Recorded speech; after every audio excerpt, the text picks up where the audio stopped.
Hello, Professor Ryder. Welcome to Matthew Lucky and I's home brewing experience. We decided to brew a honey ale, specifically because we were talking a lot about when deciding what to do for this project, how we wanted to brew a mead. Now, I've been a little bit infatuated with meads, specifically because while it's not popular nowadays, it was the drink of choice for many ancient civilizations and is an alcoholic beverage that predates wine and beer. The Vikings believed that drinking this brought you to Valhalla. The Greeks believed it was a nectar of the gods. And even because it was so popular at weddings during early civilizations, this coined the term honeymoon from the honey mead. Now, mead is made of 3 key ingredients: honey, yeast, and water, compared to beer, which is malt, yeast, water, and hops.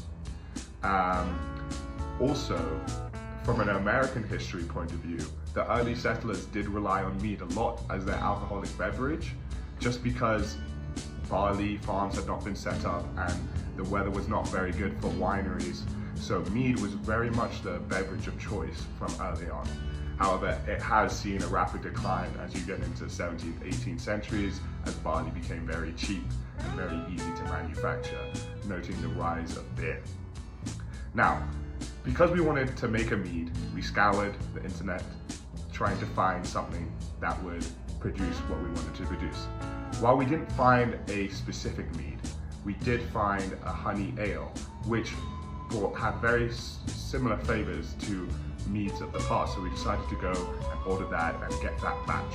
So it's a honey malt, but it still delivers a lot of mead flavors that are characteristic of mead. And to get us up to speed with these mead flavors, we also decided to tour Chicago's meadery. And they had a very good drink, specifically, which was a mead with infused hops as well. And I think that was a beverage very similar to the new batch that we eventually produced. So without further ado, welcome to our experience.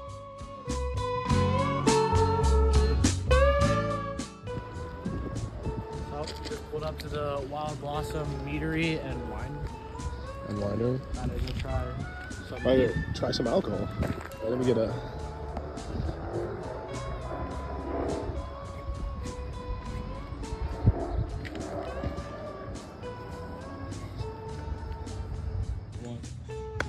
Alright, so we are at the Wild Blossom Meadery and Winery. This is the first winery establishment in Chicago and is the only meadery in Northern Illinois wine trail.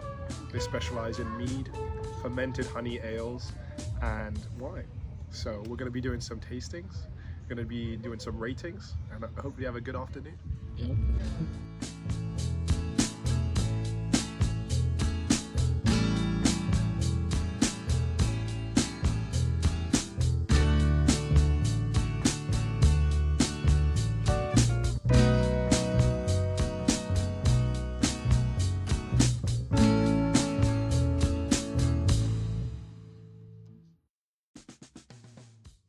So the 2 favorite ones that I'm picking is the caramel apple and the hoppy Penelope. So the caramel apple is a sweet caramel filled with crisp apples, and you have the option to have it served hot, but I got it served cold. And then also the hoppy Penelope is Citra, Matuka, and El Dorado hops with a sparkling sweet pineapple finish. So I would say the hoppy Penelope was my favorite out of all of them, and then the caramel apple is my second favorite. This one,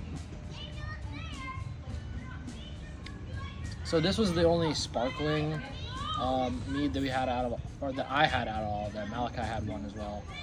I think it just balanced the hops really well. It's not too sweet like some of the other ones, and overall the finish is just very nice.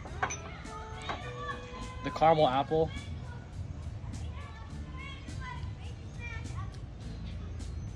it tastes exactly like a caramel apple. It's very sweet, but It's smooth at the same time. I don't think I could drink a lot of it, but in a small glass like this, it definitely does the job.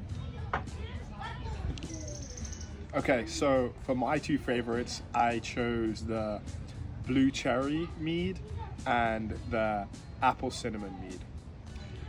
These were two of my favorites because they just had two incredibly distinct flavors, and these were the things that I would order again. So for the blue cherry,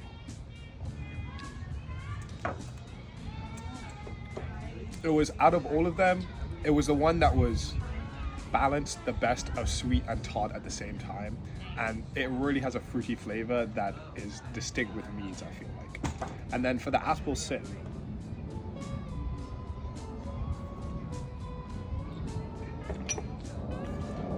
if you could take an apple pie and throw it into a drink, this would be the best representation. Tastes exactly like you can't. There's nothing lacking from an apple pie in this drink, and because of that, that was my second favorite because I was just so shocked at how incredible the mouthfeel is. So smooth. There's no real lingering aftertaste, and just in general, if you wanted a dessert, go for the apple cinnamon.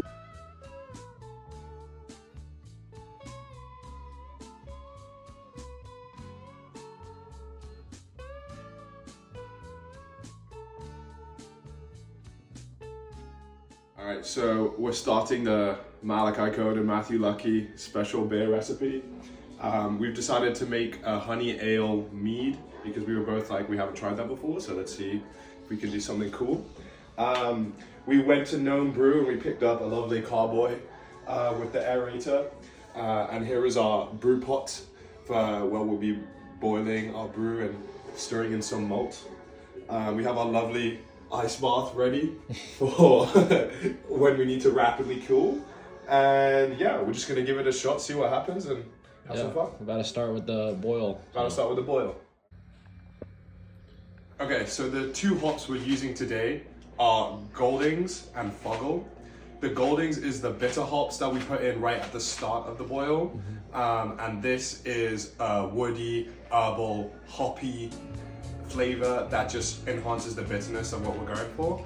And then the Fuggle is a hop that we put in right at the end, 5 minutes before, and this is just for aroma. You won't get any bitterness out of it because it's right at the end. And this aroma is a fruity, herbal, and just generally nice tasting. Yeah, and they're both 4.5% alpha acids. Yes. So the water just hit 155 degrees Fahrenheit, and we're about to introduce the barley grains for 20 minutes. 20 minutes.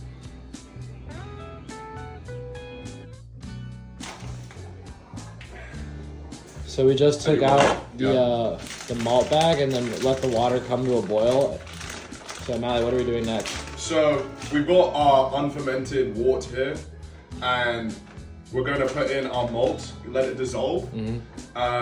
This is a Pilsen light malt, dried malt extract. Yep. So we'll see how this goes, and we'll check back in you through when we start adding the hops. Yep.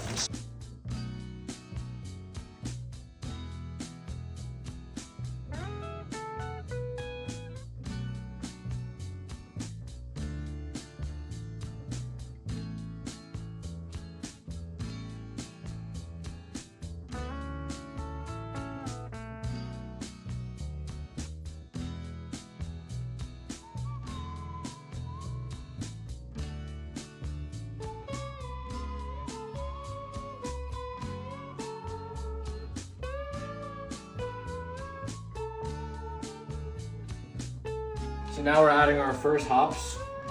These are the ones we're putting in the 60-minute boil, and these are used for bittering. These are the Goldings we talked about earlier.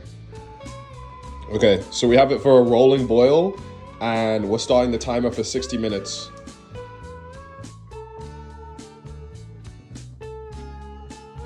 So now we're adding the Fuggle hops, and this is going in 2 minutes before we cool the boil. And these hops are just for aroma, no bitterness because it's 2 minutes, but here we go. So now we just placed our pot in an ice bath. We're gonna add a little bit more water to make sure it's surrounded, but we're hoping to cool it off to around 78 degrees Fahrenheit.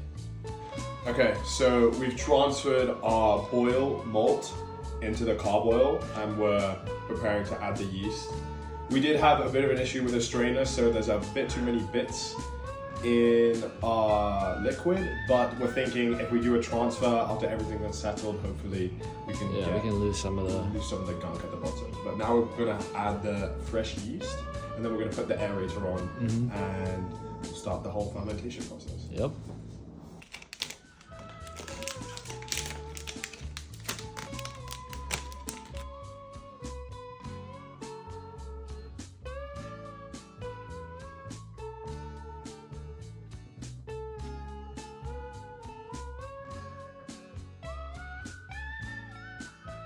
So, to wrap things up, our honey ale actually turned out better than we thought it would. We were a little bit scared of contamination and bacteria getting in, but you know, it turned out really smooth. It was a nice balance of sweetness from the honey and hoppy bitterness at the end. We ended up letting it ferment for about a week, and then we did a transfer step to get rid of the trub, which is some of the leftover hops, yeast, and protein that will settle at the bottom, and some of it was like the hops were floating up at the top. And this allowed our final product to taste a little bit cleaner and better. So we actually tasted it before we put sugar in hopes to get a little bit of bubbliness, some CO2 at our final bottling stage, but Malachi had to leave, and I'm gonna save some of it so he can try it when he gets back at the end of the summer. But we just wanted to thank you for an amazing quarter. This has definitely been one of the, or I would say the best class. I know Malachi thinks the same, and being able to actually brew something ourselves made it even better. So Prost, and thank you for a great quarter.